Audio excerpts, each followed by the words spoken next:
Hello students. तो last video में हमने देखा था कि चार्ज क्या होता है।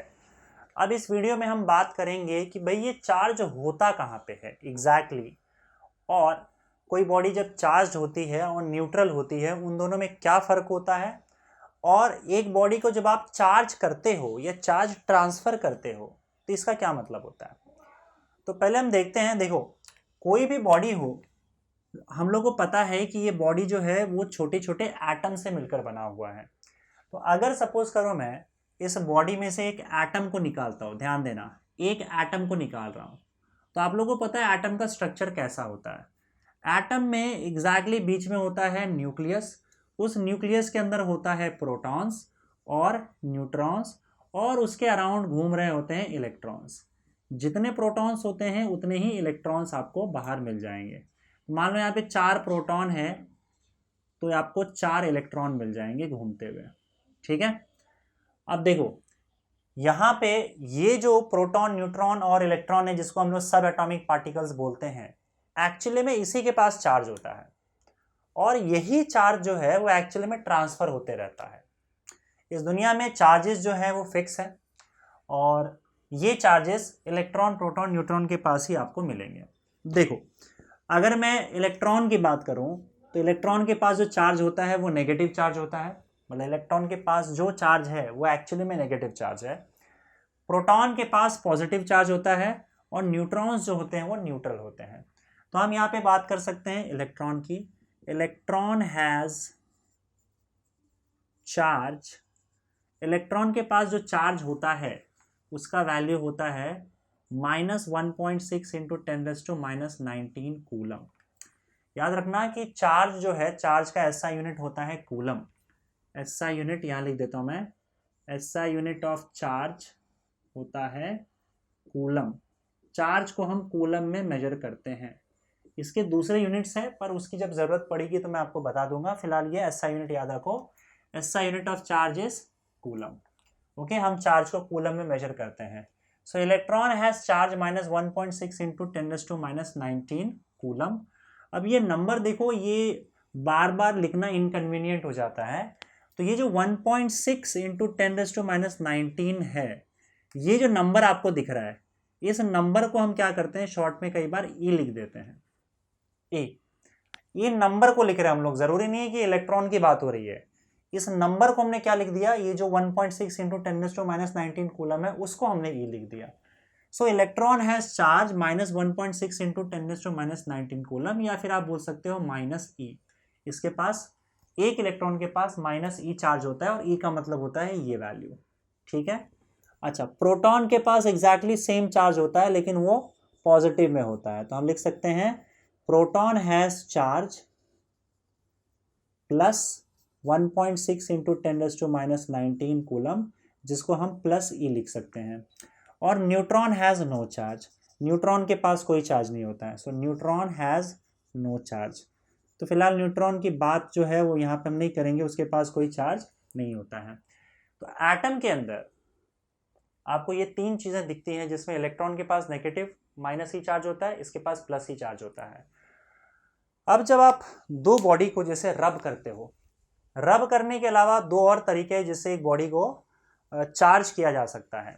लेकिन बॉडी जब चार्ज होती है या फिर एक बॉडी से दूसरे बॉडी में जब चार्ज ट्रांसफर होता है, वो कैसे होता है एग्जैक्टली वो हम यहाँ पे देखने की कोशिश करते हैं। ठीक है।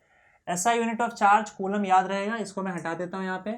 अब देखो ध्यान से, मैं यहाँ पे दो बॉडी बनाता हूँ और दो न्यूट्रल बॉडी बनाता हूँ। न्यूट्रल मतलब अभी तक फिलहाल इन दोनों में कोई चार्ज नहीं है। ये दो बॉडी मैंने आमने सामने बना दिया।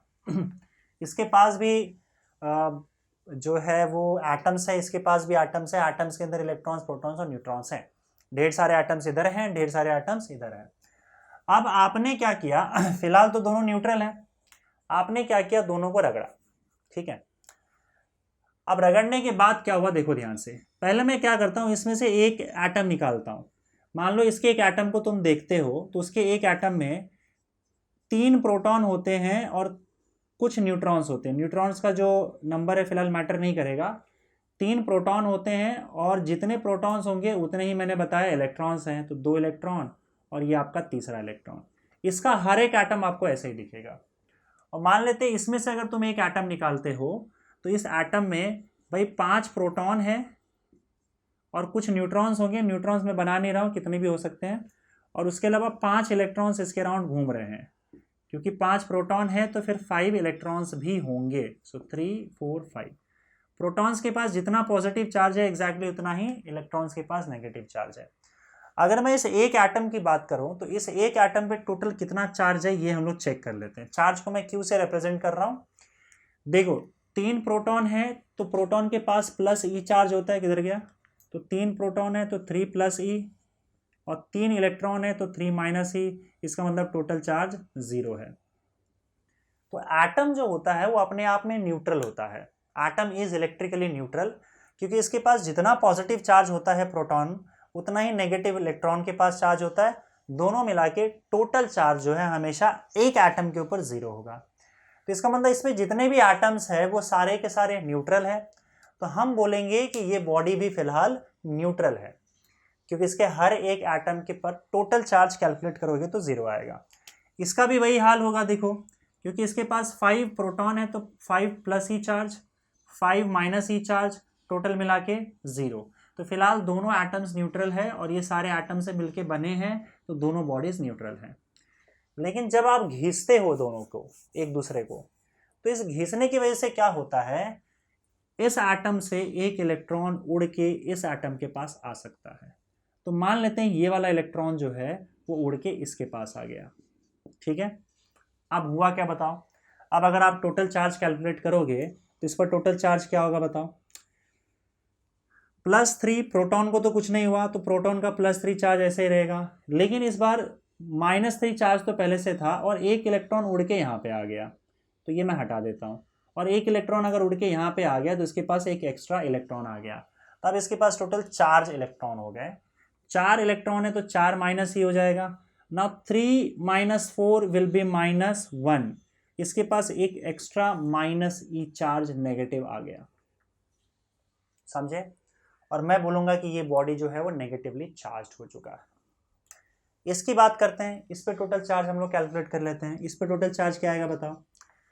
5 प्रोटॉन्स तो पहले से ही है ही, तो उसका तो चार्ज रहेगा ही। उसके अलावा एक इलेक्ट्रॉन इसका कम हो चुका है, तो एक नेगेटिव चार्ज कम हो चुका है, तो -4 ही होगा and that will be equal to +e।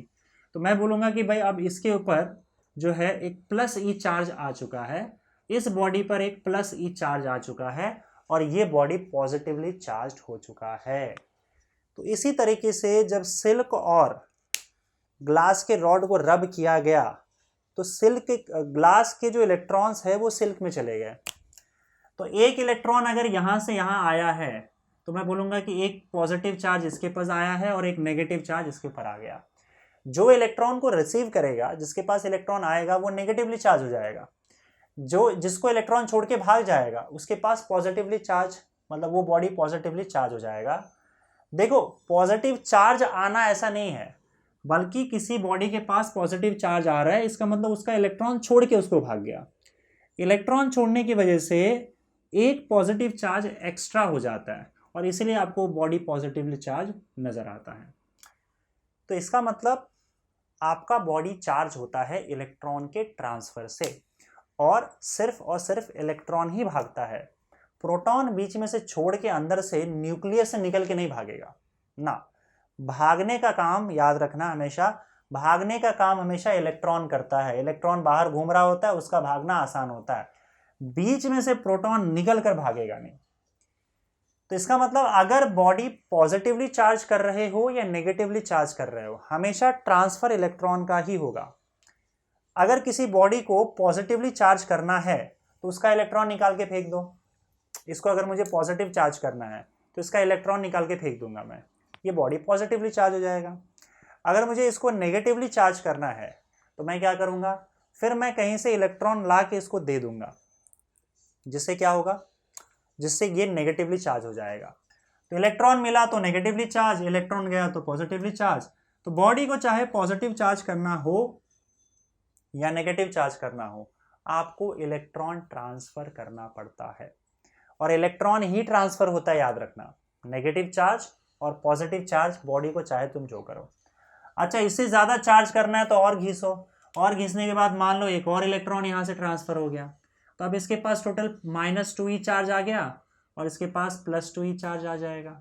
तो अब आप चाहे जितना इलेक्ट्रॉन ट्रांसफर करोगे उतना ही बॉडी ज़्यादा चार्ज होता चला जाएगा।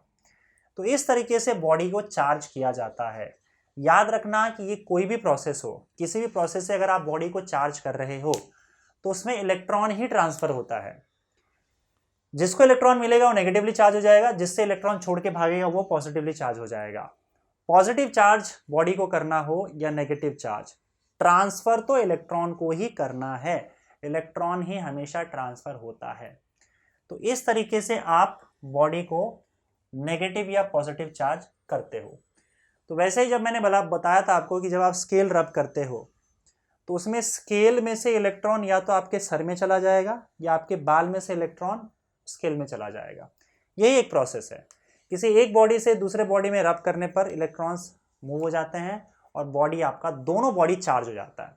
जिस बॉडी को इलेक्ट्रॉन मिलता है वो नेगेटिवली चार्ज हो जाता है, जिस बॉडी से इलेक्ट्रॉन भागता है छूट जाता है वो पॉजिटिवली चार्ज हो जाता है।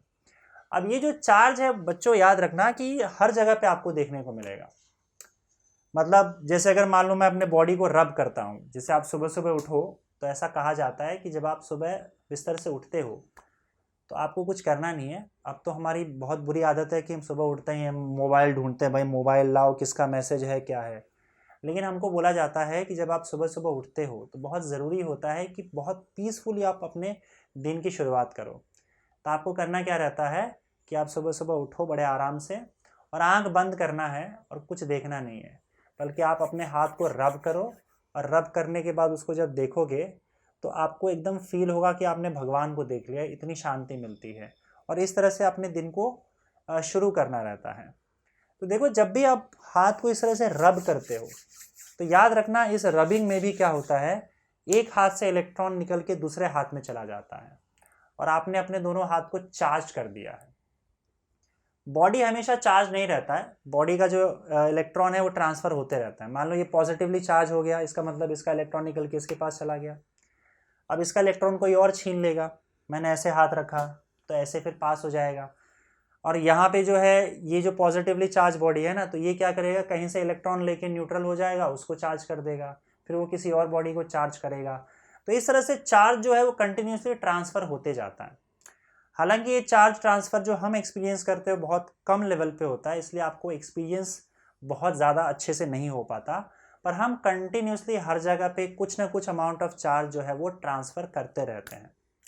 इवन जब आप मॉर्निंग में उठते हो और नहाते हो, अगर आप नहाते हो तो राइट, तो जब आप नहाते हो तो क्या होता है, नहाने के बाद काम क्या करते हो बताओ आप। जैसे आपने नहाया उसके बाद क्या करोगे, उसके बाद आप अपने बॉडी को रब करोगे टॉवल से। तो जैसे आप टॉवल से अपने बॉडी को रब करते हो तो आपका टॉवल भी चार्ज हो जाता है और बॉडी भी चार्ज हो जाता है। टॉवल में से या तो इलेक्ट्रॉन आपके बॉडी में जाएगा, वो डिपेंड करता है, या तो बॉडी में से टॉवल में जाएगा। कहीं भी जाए दोनों बॉडी चार्ज हो जाता है। फिर आप जब बाहर निकलते हो टॉवल कहीं और रखोगे तो चार्ज कहीं और ट्रांसफ़र हो जाएगा। तो इस तरह से बॉडी चार्ज और न्यूट्रल होता चला जाता है और यहाँ वहाँ चार्ज ट्रांसफ़र होते चले जाते हैं। आपने एक चीज़ और गौर की होगी, जैसे अगर मान लो आपका टीवी बहुत टाइम तक जो है चालू रहता है और आप अपने टीवी के पास ना अपने हाथ को लेके जाओ, जब वो बहुत टाइम तक चालू है तो उसके बाद टीवी के स्क्रीन के पास आप अगर अपने हाथ को लेकर जाओगे तो आपके स्किन का जो ये बाल है ना, छोटे छोटे हेयर, वो एक्चुअली उससे अट्रैक्ट हो जाते हैं, ऐसा खड़ा हो जाता है और स्क्रीन की तरफ जाके चिपकने लग जाता है। उसका रीज़न ये होता है कि आपका जो स्क्रीन है वो इतने टाइम तक रहने की वजह से, चालू रहने की वजह से चार्ज हो जाता है और वो चार्ज होने की वजह से क्या होता है, आपके इस बाल को अट्रैक्ट करता है, राइट। तो ऐसे आपको हर जगह पे चार्जेस जो है वो दिख जाएंगे और हम चार्ज को एक्सपीरियंस भी कर सकते हैं। स्केल वाला एग्जांपल ऑलरेडी मैंने आपको दिया हुआ था। इनफैक्ट आपको पता है कि जब दो बादल टकराते हैं, इस तरह से घिसते हैं, तो वहाँ भी चार्ज डेवलप हो जाता है, जिसकी वजह से बिजली कड़कती हुई आपको नज़र आती है। तो वहाँ पे भी एक्चुअली में क्या होता है, चार्जेस डेवलप हो जाते हैं, राइट।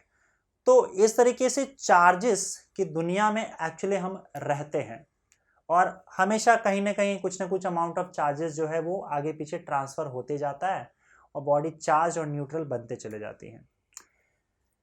तो एग्जैक्टली चार्ज ट्रांसफर में क्या होता है, क्या ट्रांसफर होता है, ये मैंने आपको बता दिया। और एक बात याद रखना कि हमेशा चार्ज जब ट्रांसफर होता है तो मैटर के साथ होगा। यहाँ पे चार्ज ट्रांसफर होगा तो इलेक्ट्रॉन को लेके ही निकलेगा। अकेले चार्ज का कोई लॉजिक भी नहीं है, मैंने आपको बताया था। चार्ज एक पार्टिकल की प्रॉपर्टी है, तो जब पार्टिकल निकलेगा तो उसके साथ उसकी प्रॉपर्टी निकलेगी। अकेला चार्ज ट्रांसफर का कोई लॉजिक नहीं है, हमेशा कोई ना कोई पार्टिकल जो है वो चार्ज को लेके जाएगा। तो जब चार्ज जाता है तो याद रखना कोई ना कोई पार्टिकल भी जाएगा, और बहुत बेसिक और फंडामेंटल लेवल पे ये जो पार्टिकल होता है वो इलेक्ट्रॉन होता है। तो इलेक्ट्रॉन एक पार्टिकल है, इसका मतलब इलेक्ट्रॉन के पास मास होता है। तो इन शॉर्ट अगर चार्ज ट्रांसफर हो रहा है तो इलेक्ट्रॉन भी ट्रांसफर हो रहा है, और इलेक्ट्रॉन के पास जितना मास होता है वो मास भी ट्रांसफर होता है। तो बिना मास ट्रांसफर के चार्ज ट्रांसफर पॉसिबल नहीं है, क्योंकि इलेक्ट्रॉन जब जाएगा तो अपना मास लेके जाएगा तो ही चार्ज जाएगा। तो इसका मतलब जहां से इलेक्ट्रॉन निकल रहा है उसका मास, जितना इलेक्ट्रॉन निकलेगा उतना मास कम हो जाएगा। जिसके पास इलेक्ट्रॉन आया उसका मास बढ़ जाएगा। तो जो बॉडी नेगेटिवली चार्ज हो जाता है उसका मास बढ़ जाता है।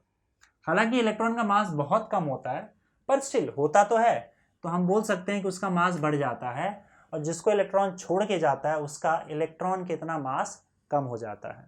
समझ में आया? तो इस तरीके से आपका जो चार्ज है वो ट्रांसफर होता है।